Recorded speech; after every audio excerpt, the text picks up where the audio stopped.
in political theory, you have this recurring idea, and it's even found in the United Nations documents and a lot of the United Nations definitions of what constitutes states. But you have this recurring idea of the legitimacy of people being allowed to rise up and take arms against the government when that government is unjust or imposed upon the people. And this is something that it becomes a little bit harder to see when the government is a dictatorship of class. But there is this idea, and it's not pure Marxism, it's very mainstream in political theory, that that people have the right to overthrow their leaders when those leaders are not representing the people, when they haven't been elected.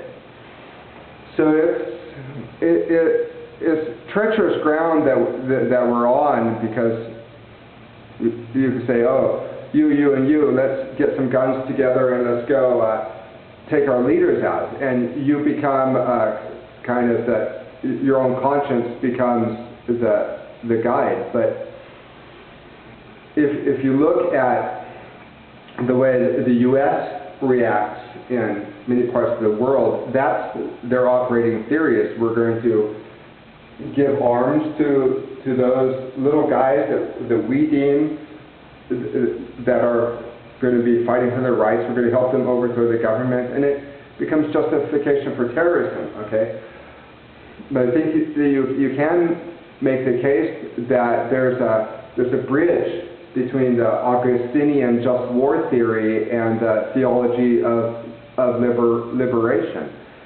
So the real question becomes, is it a just cause? And that's where the information comes in, because you have this situation where there's major events happening in the 20th century where there's information divide, where half the population is unaware of really relevant details about the events. So you would even have pro-war cheerleaders in very candid moments admit that if it were true that September 11th was an inside job, this would make their family members who are fighting overseas, it would turn them into murderers.